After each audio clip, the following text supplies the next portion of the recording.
Вся татарская история в одном подкасте. Лекторий «Миллиард татар». Ну, вообще, так скажем, с чего началась эта работа именно по Гайнудину, в связи с тем, что я начал делать реестр советского монументального искусства. Естественно, что это влечет за собой создание, так скажем, базы всех произведений, взаимосвязь этих произведений с самой архитектурой, изучение судеб архитекторов, не только художников, но и архитекторов, тех, кто строил эти здания, для которых заказывали эти монументальные произведения.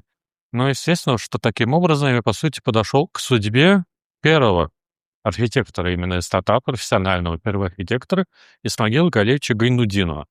Ну, все, так скажем, ходят вокруг этих зданий, вокруг этих работ, и мало кто знает, что автором этих зданий является какой-то конкретный архитектор, в данном случае вот Гайнудинов. Ну, вообще вот эта вся работа основана на изучении материалов как раз нашего Национального музея Республики Татарстан, архива Петра Максимилиановича Дуйского, коллеги и товарища Гайнудинова, по сути, первого как раз татарского нашего краеведа татарстанского, и материалов научной библиотеки имени Лобачевского при КФУ, где, собственно, часть архива и хранится. Ну и также Музей истории Казанского государственного архитектурно-строительного университета. Ну, собственно, вот мы начнем. Вот как раз, наверное, это все фотографии, которые известны на сегодняшний день по Исмагилу Галеевичу. Ну, вот что можно сказать про его, так скажем, биографию, про его истоки. Он родился, сейчас скажу точно, 10 февраля 1908 года, по старому стилю это 28 января, в деревне Большой Менгер, это Казанский уезд Казанской губернии. Ну, в ряде вот источников говорится, что дальнейшая жизнь этой семьи Гайнудинов теряется на, десятка-два лет, но как бы это не совсем верно именно как раз по источникам, по архивам. Ам, Там уже разражается гражданская война, разруха, революция, сразу несколько революций. Отец у него был инвалидом русско-японской войны, то есть профессионально, нормально он зарабатывать не мог. Семья, по сути сказать, бедствовала, и они подаются в Челябинск. Они уезжают туда, сейчас точно скажу, в 1909 году, то есть, по сути, спустя год после рождения Исмагила Галеевича. Ну вот примерно в такого рода землянке они и жили, собственно, вот это он зарисовал. Ну, там они провели, по сути, сколько лет, 20, до 27 года, когда он уехал уже сюда, в Казань учиться. Ну, вообще, вот стоит вернуться ненадолго про сам Большой Менгер рассказать. Ну, известное среди татар селение, как он сам указывал в биографии.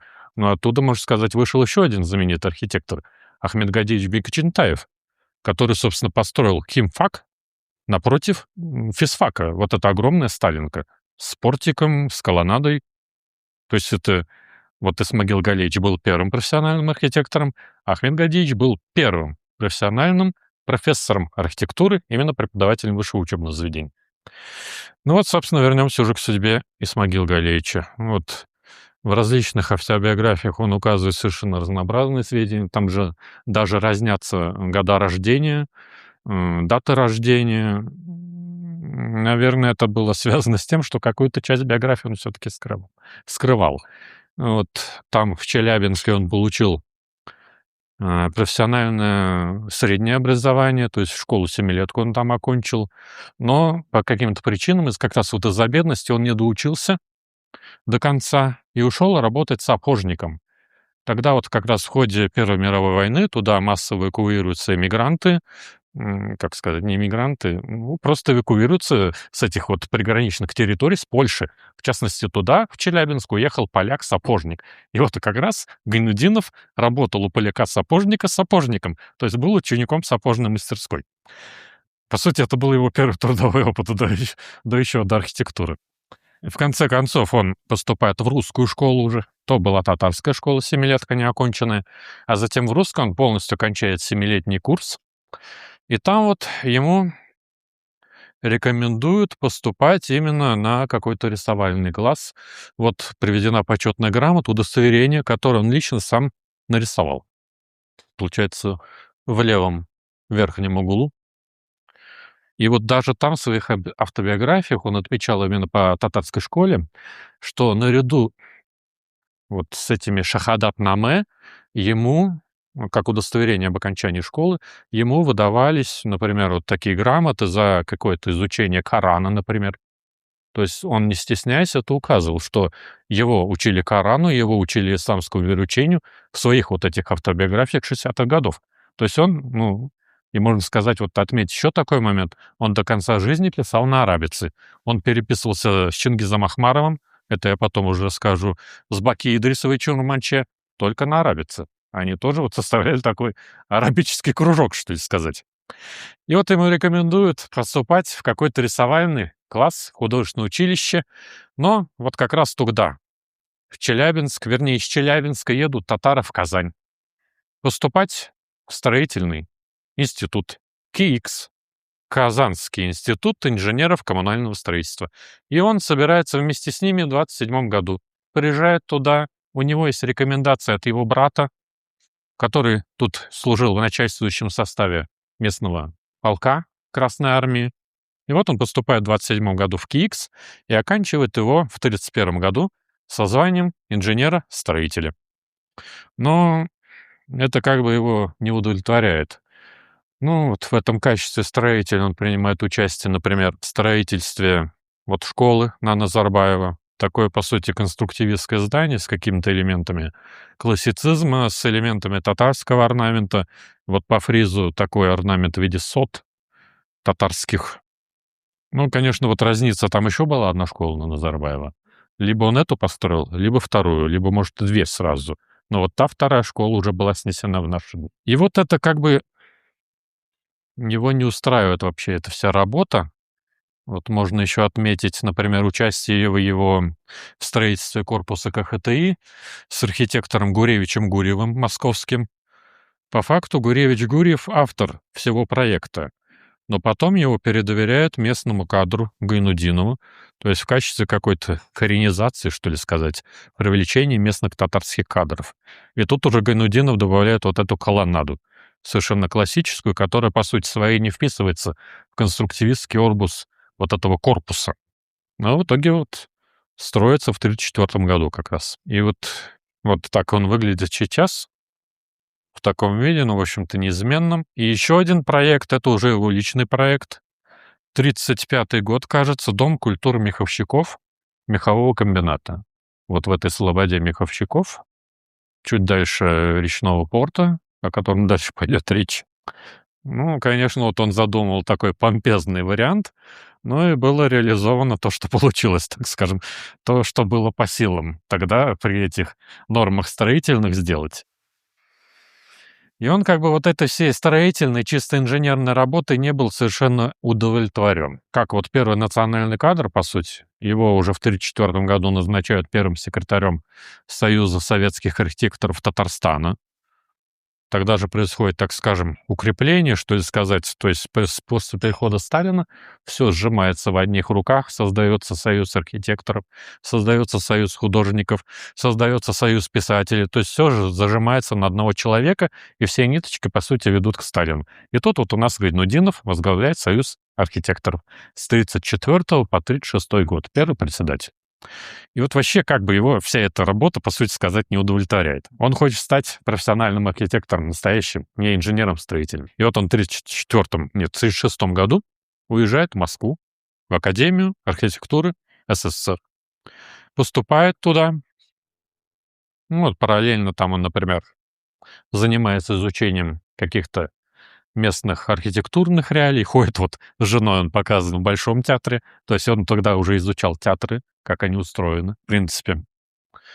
И оканчивает он Академию архитектуры накануне как раз войны, кажется, сейчас точно скажу, в 1939 году.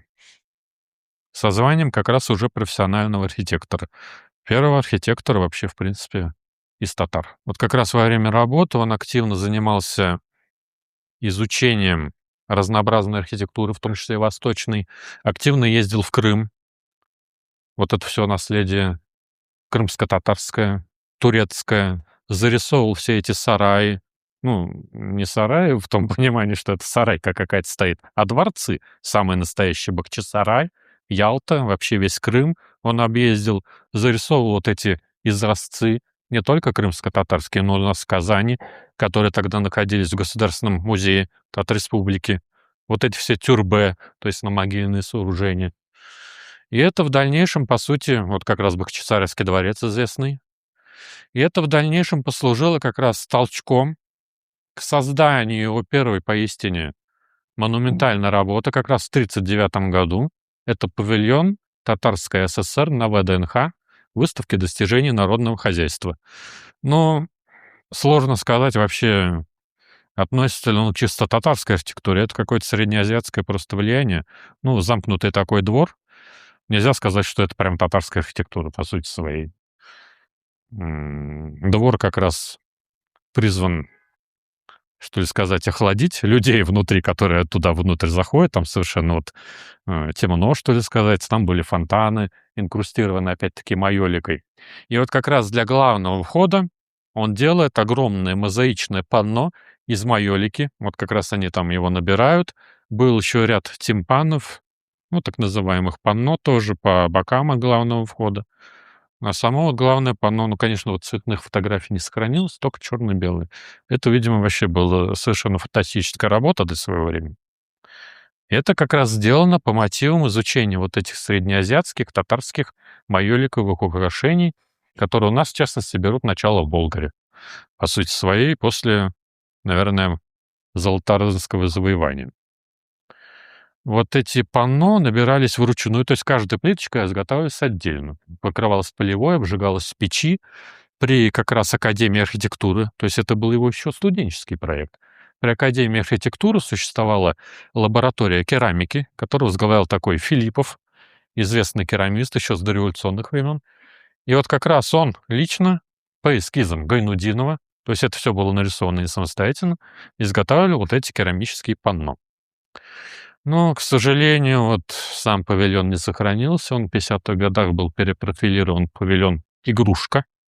Когда была борьба с излишествами в архитектуре, вся ВДНХ перестраивалась, сносили все павильоны полностью, и в итоге его снесли.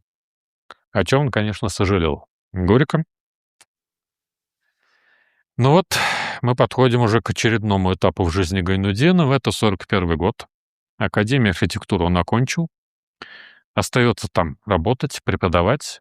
И с началом Великой Отечественной войны, во-первых, вот Академия наук вся эвакуируется к нам в Казань, а Академия архитектуры эвакуируется в Чимкент. Современный Шымкент, как сказать, это Южный Казахстан, на границе с Узбекистаном. И там он как раз уже в полном смысле этого слова, это не наезжает он туда, как до того, до военные годы, а там он полностью погружается в эту казахскую, узбекскую среду, культуру. Параллельно от статсовнаркома, то есть от Совета народных комиссаров, он, по сути, получает, так скажем, должность ответственного за строительство в эвакуированных районах, то есть на территории Татарии жилья для эвакуированных людей. И параллельно он исследует, опять-таки, вот эту среднеазиатскую культуру. Он участвует в конкурсах, в частности, на создание памятников жертвам, ну, вообще участникам войны. Вот как раз это приведено здесь. Огромный он планировал создать такой памятник как раз в стиле среднеазиатского зодчества, вот этого тюрбе на могильного сооружения, мавзолея, как раз вот в Федоровском бугре, где сейчас стоит Национальная библиотека, Ленинский мемориал. Огромный был комплекс, увязанный с этой огромной площадью Свободы, где планировалось создать новый центр города. Ну, по сути, он был реализован. Но вот сам памятник не суждено было его построить. Вот это все он нарисовал тоже самостоятельно. То есть он, как обладающий даром художника, собственные проекты рисовал, как раз вот применял в них как раз вот эту стилистику восточной миниатюры, что вот ярко видно как раз. Вот еще один вид памятника, такая вот триумфальную арку он хотел построить там же. Ну, конечно, это все не было реализовано. И, по сути, вот эпохальный проект тоже того времени, военного, это все, к слову, он делает в Шымкенте, рисует там. Это мавзолей Габдуллы Тукая, который он планировал построить как раз на Ново-Татарском кладбище, где он в итоге потом и упокоился в 1977 году. То есть вот как раз на могиле Тукая, там вот на этой дорожке, планировалось по входу снести все окружающие могилы и построить там огромный мавзолей. Либо перенести могилу Тукая куда-то и там возвести вот этот тюрбе, опять-таки. И оно должно было быть украшено как раз вот этой поливной майоликой в центре. Огромный был вход.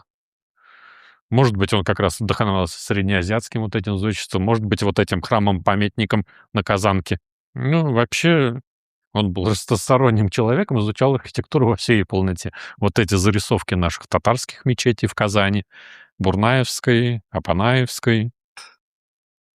И вот как раз он уже изобразил себя сам вот в стиле такой татарской миниатюры. Сидит он на коленях, тоже в таком иранском персидском стиле. Вокруг у него там циркуль, чернильница, тушечница. И вот циркулем как раз он показывает на какой-то свой план, какого-то своего архитектурного сооружения.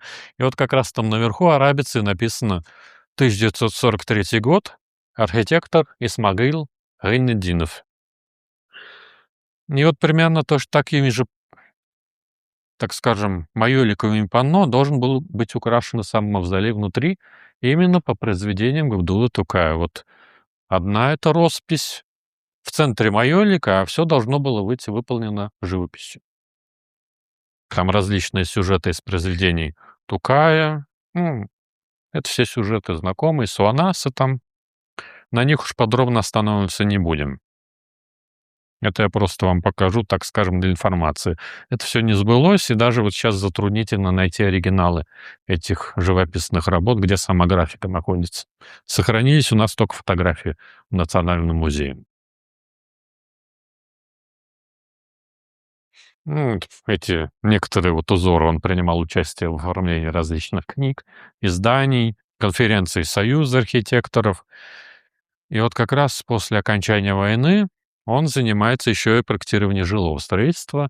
Ну, как раз вот по мотивам изучения вот этого большого Менгера, жилое строительство в сельской местности, всякие дома для колхозников, дома культуры, так скажем, колхозы управления различные. И вот мы уже подходим к его главному, по сути сказать, строению. Театр оперы и балета имени Мусы Джалиля. Вообще он был предусмотрен еще в 1936 году Николаем Скворцовым и Николаем Кругловым. Но вот начинается война, Круглов еще до того был арестован, он умер в ГУЛАГе, в лагерях. Скворцов уходит на фронт, там погибает. Вот как раз так выглядел их проект. Ну, какой-то налет конструктивизма даже виден. Ну, конечно, вот классическая форма, большой этот сталинский стиль, о котором вот было заявлено. Ну, как бы проект этот потом отклоняют, слишком он трудозатратный. Из Москвы в 1948 году, уже после окончания войны, посылают сюда архитектора Лабуренко. Он делает такой классический совсем проект. Такой вот портик, ну, какой-то Парфенон, можно сказать, я не знаю, греческий. Абсолютно. И тут уже вступает в борьбу Гайнутдинов. Он, как первый профессиональный архитектор из татар, хочет строить татарский театр именно на татарской земле. Он критикует этого Лабуренко. В «Известиях», в «Правде» выходят анонимные статьи. Тогда как раз разворачивается борьба с формализмом в архитектуре, в музыке, вообще в искусстве.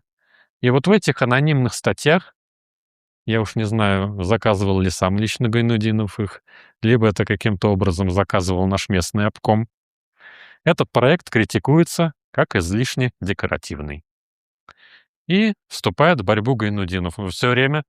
Все это время, с 1936 года театр строится. То есть, по сути, в основе коробка Скворцова и Круглова. И вот в борьбу вступает Гайнутдинов, подготавливает свой этот проект. Вот как раз видно в правом нижнем углу то, как в Черне был построен как раз театр оперы и балета по проекту уже Гайнутдинова. Вот так он должен был выглядеть. Ну, вот о чем мы как раз с Юлией Глазыриной обсуждали, вот этот вот портик, собственно, в котором с элементами такой колоннады должны были располагаться фигуры. И первоначально фигуры были заказаны уже первому профессиональному скульптору из татар, Садри Салаховичу Ахуну. Но вот как сами Гайнутдинов жаловался в тот же самый татарский обком партии, что Ахун задерживает подготовку скульптур, он не соблюдает сроки, из-за чего все строительство срывается, и он также Ахуна называет вот этим самым словом «формалист». И Ахуна снимают с проекта, доверяют затем создание скульптур ленинградским и московским художницам Кавинихидзе, Ефимовой, Шулик. И вот они, собственно, сооружают этот фронтон со скульптурами. В центре одна скульптура и по бокам, две олицетворяющие различные виды искусств, и они же делают по бокам памятники Габдулле Тукаю и Александру Пушкину. Ну, примерно вот в таком виде сейчас и существует театр оперы и балета. Ничего там практически, не изменилось. Конечно, там была реставрация, но это позднее. Вот я остановлюсь на этом. Вот как раз Гайнудинов около памятника Габдулле Тукаю. Первоначально он был цементный, потом уже его в ходе реставрации поменяли на бронзовый. И вот как раз сюда вступает в борьбу, так скажем, за это архитектурное наполнение этого здания Чингис Ахмаров, узбекский художник, который в 1947 году прославился театром Алишера Наваи в Ташкенте, как раз в Узбекистане. А строил этот театр Алексей Щусев, преподаватель Гайнудинова в Академии архитектуры. Вот как раз Чингис Ахмаров выполняет, во-первых, в боковых 4 комнатах росписи с элементами, так скажем, с аллегориями искусств. Вот как раз. И в главном фойе он делает совершенно огромные росписи над вот этими 3 входами. В сам главный зал зрительный и как раз вот над 2 комнатами, двери, которые ведут в комнаты. Вот в этих рамочках в лепнине были помещены росписи. Во-первых, танец, сейчас не существует оно, живопись и музыка. Как сказать, вот к 2005 году происходила реконструкция театра. Эти росписи были выполнены на холстах, и, судя по всему, их просто скатали, и они попросту высохли, осыпались. Сейчас там пустое место. Вот такое было отношение к Ахмарову и вообще к самому Гайнудинову. И вот тогда уже, после смерти Сталина в 1953 году, к 1956 году, к 1955 разворачивается борьба с излишествами в архитектуре. То есть вот прежние вот эти помпезные театры были признаны, так скажем, нецелесообразными, слишком трудозатратными, и приходится уже самому Гайнудинову перековываться. Вот его первый, так скажем, оттепельный хрущевский вот этот проект — это речной вокзал как раз. 1962 год. Там тоже это все шло долго. Первый проект относится к 30-м годам, когда началось строительство водозащитных сооружений. Сюда приходит Куйбышевское море. Там даже предпринимались попытки сооружения помпезных вокзалов в сталинском стиле. Я уж не показал их, конечно. И вот доверяют Гайнудину вместе с другим архитектором Константиновым, опять Максовским. То есть это парный проект. Строить вот такого рода вокзал. Тут он полностью, по факту, отказался вот этих излишеств архитектуры, можно сказать. Сооружает такую коробку, аквариум. И тут опять он обращается к этой майолике.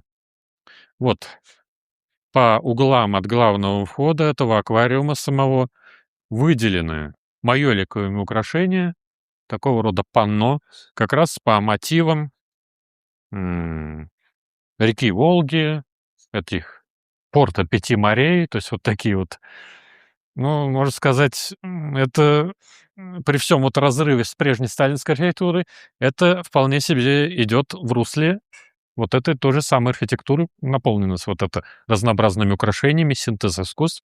И опять-таки вот для выполнения этих панно он приглашает Чингиза Ахмарова. То есть их сотрудничество продолжается. Вот это эскизы как раз ахмаровские. И вот так выглядели они в черно-белом варианте. Тоже вот на Сюмбике, там пароход какой-то плывет, нефтевышки. Тут его даже критиковали тогда в 60-х, 70-х годах, эти панно, что, дескать, на речном вокзале изображать реку. Это как-то не очень. Давайте еще на транспортном вокзале изображать транспорт, на доме колхозника изображать какие-то сельскохозяйственные орудия труда. В общем, это не помешало ему построить. И вот примерно сейчас в таком виде вокзал этот и выглядит. Его опять-таки в 2005 году реконструировали совершенно уродским образом. Эти панно майоликовые зашили вентфасадом, покрыли керамогранитом, но они до сих пор там в уродованном состоянии находятся. И вот так должны были выглядеть по проекту интерьеры этого речного вокзала. 57-й год там даже написано. То есть, опять-таки, это чисто сталинский какой-то стиль помпезный. И вот на этом месте вот этих вот арочек тоже, опять-таки, Ахмаров делает полно техники с граффито. Виды Казани, опять-таки, вот у нас Кремль, плывет какой-то пароход, там Казанский университет. И с другой стороны было еще панно. Вот эти как раз фото получены благодаря архитектору Юлии Глазыриной, которая сама лично в 2004 году, накануне закрытия речного порта, сходила и их отфотографировала. По сути сказать, это единственные цветные изображения, которые дошли до нашего времени. Совершенно роскошная, вот это как раз ахмаровская, узбекская полева, бирюзовая, как будто с каких-то мечетей Самарканда, с этих мадресе, телекари, я не знаю, каких-то. То есть он сюда просто привнес вот эту всю палитру узбекскую. Ну, к сожалению, эти панно тоже закатаны, по сути сказать, в бетон. И вот параллельно развивается его сотрудничество со скульпторами. Вот у нас как раз сегодня день рождения Веры Игнатьевны Мухиной, известного нашего скульптора, автора «Рабочей колхозницы», на ВДНХ как раз, которая была поставлена. И вот еще один скульптор, Сосланбек Тавасиев. Он с ними как раз плотно сотрудничает. В тот же самый период времени, во время строительства оперного театра, во время строительства речного вокзала. Вот как раз с Верой Мухиной он делает памятник Николаю Столярову, летчику, дважды Герою Советского Союза. Он стоит сейчас в Адмиралтейской слободе. Вот это проект, как раз нарисованный им лично, и вот уже, собственно, сам памятник, который сейчас стоит, собственно, там. Ему, Гайнудинову, принадлежит полностью архитектурное решение. То есть вот эта сама стелла, на которой водружен бюст Мухиной, работы Мухиной, и все оформление вот полукруглого скамьи из гранита. Тогда ведь как было с дважды героями Советского Союза, дважды героями социалистического труда, то есть им ставился бюст на родине. И вот выбран как раз был местом этой установки бюста Казань. Потому что Столяров уроженец как раз Казанской губернии. И вот тоже собственноручный эскиз Гайнудинова, где он вот как раз точно в таком же восточном стиле миниатюры показал вот этих вот людей, которые прогуливаются вокруг памятника. А вот это уже, собственно, эскизы Мухиной. Вот как раз в Русском музее находится вариант бюста, и вот, собственно, как выглядел Столяров. Ну, сходство, конечно, потрясающее, так скажем. И вот как раз переходим уже к Тавасиеву. Вот в Зауджикау он возводит памятник Хастахе Тагурову, известному осетинскому поэту. Вот как раз работе Гайнудинова принадлежит то же самое архитектурное решение, а скульптуру саму ваял Сосланбек Тавасиев. Вот как раз эскизы Тавасиева, то, как он приступал к разработке вообще самой постановки вот этой фигуры, совершенно разнообразные были варианты. И в итоге вот был принят такой вот проект. И вот сотрудничество с Тавасиевым продолжилось уже в Уфе. Вообще сам Тавасиев во время войны находился там в эвакуации, работал с местными художниками, с местными архитекторами, но вот почему-то он выбрал для создания архитектурного проекта вот этого памятника Салавату Юлаеву именно Гайнудинова. Я уж не знаю, как они там познакомились и как они сошлись с той же самой Верой Мухиной, может быть, опять-таки на почве ВДНХ, где опять-таки работал и Урманче, и работал Ахмаров. То есть это был такой тесный кружок скульпторов, художников, архитекторов, которые, наверное, варились все-таки в одном котле. И вот Гайнудинов разрабатывает саму стеллу, а Тавасиев лепит самого Салавата Юлаева, вождя башкирского восстания во время пугачевцев.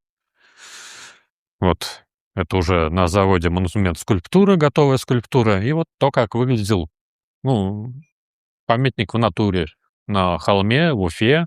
К сожалению, он сейчас разобран на реконструкции.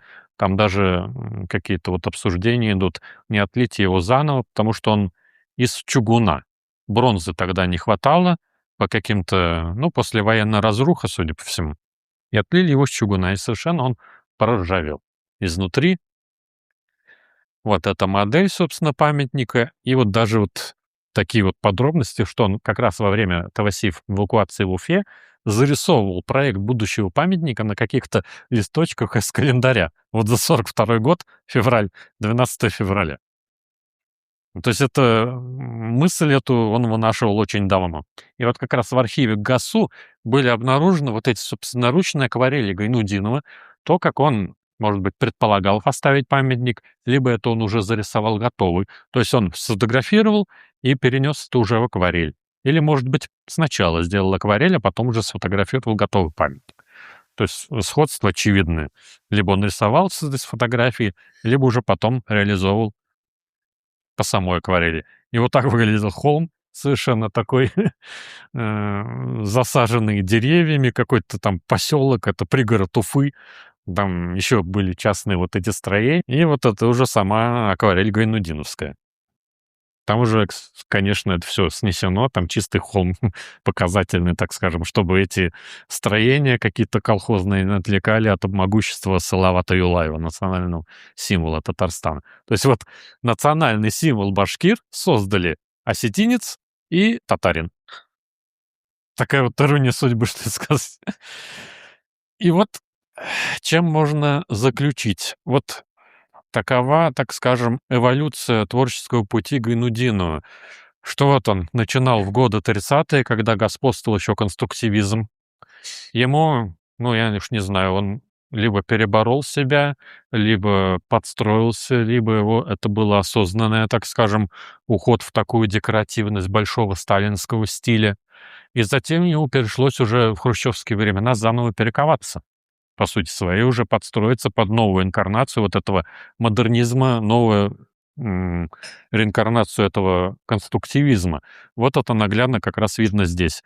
Вот это проект 40-х годов, дом жилой, тоже опять-таки, который он планировал с майоликой.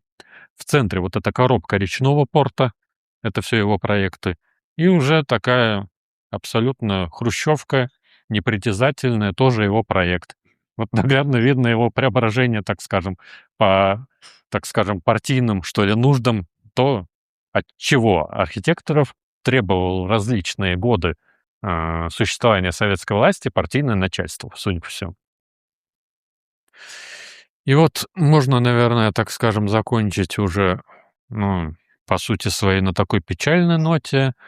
А, Так сказать, ему показания, судя всему, не дали реализоваться вообще в принципе. То есть он преподавал в Москве в МАРХИ, Московском архитектурном институте. Тут он никак не мог устроить себя, потому что, ну, он, видимо, перессорился со местной элитой партийной, местной архитектурной элитой. Он даже хотел строить театр Камала, то есть он считал себя, ну, таким, так сказать, патриархом татарской архитектуры, что все проекты, по сути, ему должны принадлежать. И театр оперы и балета, и театр Камала — все такие важные проекты. Его тут не принимали, об этом даже пишет Урманче, что очень печально, что вот не уделяли внимания нашему первому татарскому профессиональному архитектору. Вот я даже вам зачитаю цитату как раз из воспоминаний Урманче, что он пишет про Гайнудинова. Э, Как раз по поводу его смерти, о чем он узнал вот в 1977 году. Гайнудинов скончался 21 октября 1977 года в Москве в возрасте 69 лет. То есть от сердечного приступа, по слухам, он просто в электричке ехал и там умер. И вот что пишет Урманче. Покойный жил мечтой о строительстве величественного мавзолея для Тукая на кладбище в Казани. Был разработан проект строительства этого мавзолея. Если бы могли сохранить эти чертежи, они бы оказались величайшим сокровищем. Но кто-нибудь взялся за их спасение? Нет, мое сердце преисполнено отчаяния. Прости, друг мой, ты истощил свое сердце и заболел, борясь с таким энтузиазмом за свое искусство. Дай бог, татарский народ по мере развития своей культуры, соответственно, воздаст и тебе должное. Ну, Вот даже накануне смерти, вот как раз вот в этой переписке на арабице, Сурманче Гайнудинов риторически даже вопрошает, ам, как все изменяется, уходит в небытие, ведь мы, поистине, последние из могикан. Как бы надо было встретиться бы нам и провести ночи напролет в воспоминаниях, вытрясти душу. То есть, по сути, это такие вот последние осколки этой той прежней уходящей культуры, несмотря вот на эти сломы всех эпох, перестройку разнообразных архитектурных, художественных стилей, они ощущали себя каким-то вот единым целым. Наследники этой татарской культуры, этой арабской культуры, арабской письменности, Урманче, Ахмаров и Гайнуддинов.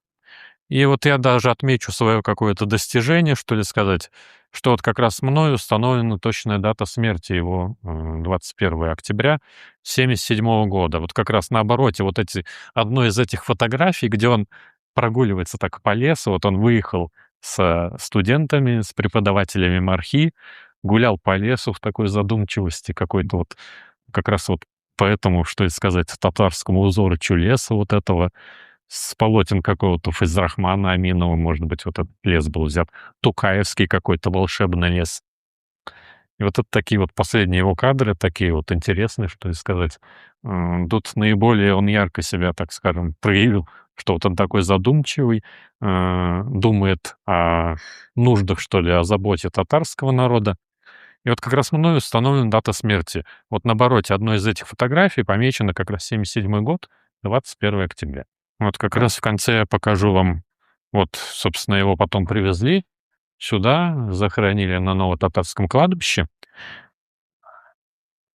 И вот это как раз рисунок Бакидриса Чурманче, 75 год, то, как он его изобразил, наверное, в последний раз, можно сказать.